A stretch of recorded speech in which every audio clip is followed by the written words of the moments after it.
the disrespect that Deshaun Watson is receiving, I don't necessarily believe it's intentional, but people are overlooking what this young man has done. If you remember going into last season, he was the hot pick, right? He was the hot fantasy pick. He and Bill O'Brien were going to take a step in Deshaun Watson's second year. And it starts out and it's tragic.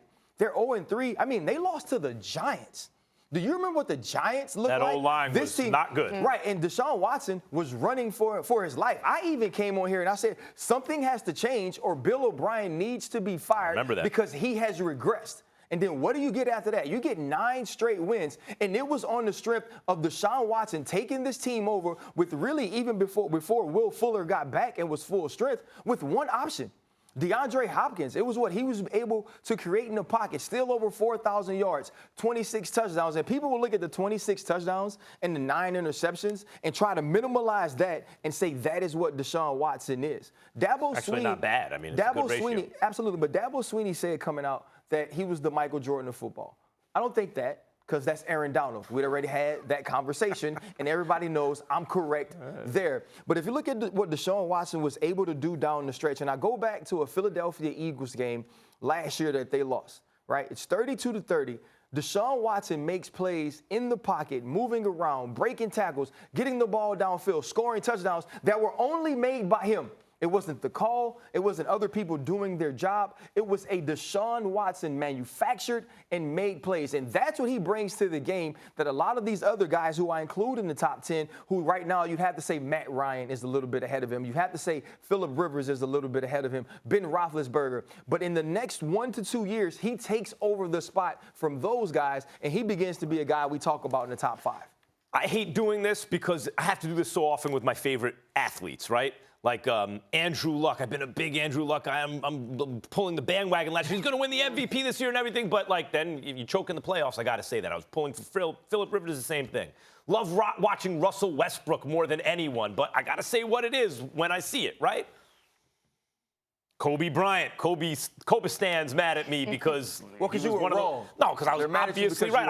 I was in LA at the time. I know what I saw. Being in the vicinity don't make you right. Well, for most people that would be true. But look, I'll tell you who Deshaun Watson. The answer is he's not a top 10 quarterback. I believe by the end of this season he will be. But right now I simply can't say it, and I'll tell you why.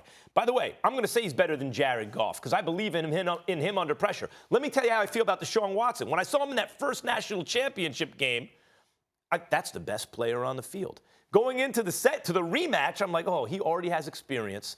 And I thought Alabama was better, but I thought, you know what? Deshaun Watson's going to make plays with the game on the line that are going to win the game. And he did just that. Even some of the throws like 50-50 balls, he had faith in his receivers, and his receivers reciprocated that, right? Like, he's one of those guys that juices the team around him.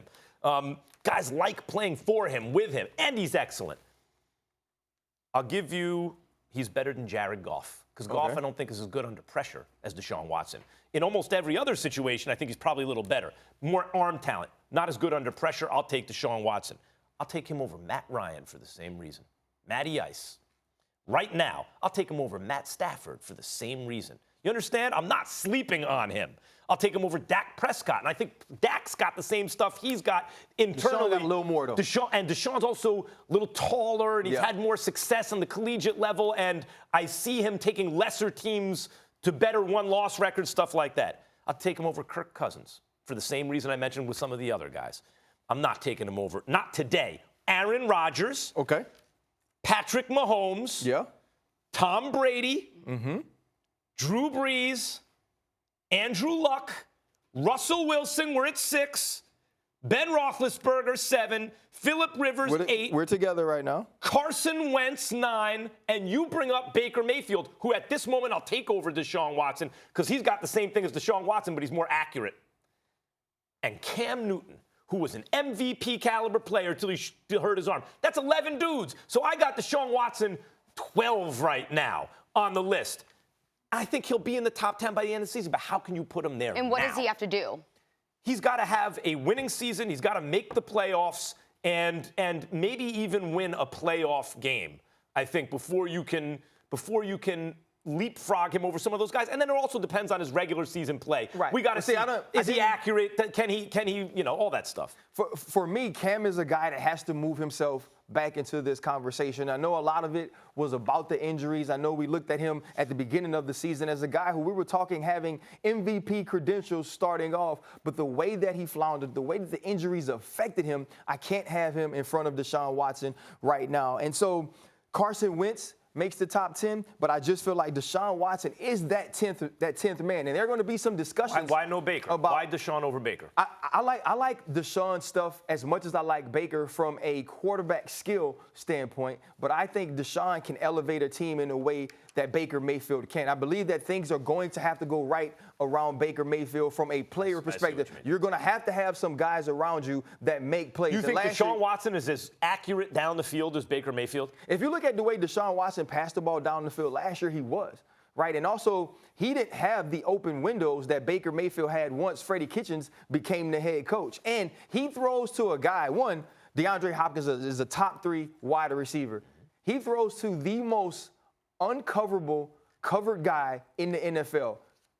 DeAndre Hopkins doesn't create separation. You have to put the balls in places where DeAndre Hopkins gets an opportunity to touch the football first as compared to the man who's covered him. And Deshaun Watson has done that repeatedly when it comes to throwing the ball to him. Even when Baker Mayfield, with a coach that I think Baker Mayfield was probably throwing to the most covered receivers in the NFL until Kitchens took over, right? Like, I mean, I just remember watching every game, like, there's nothing.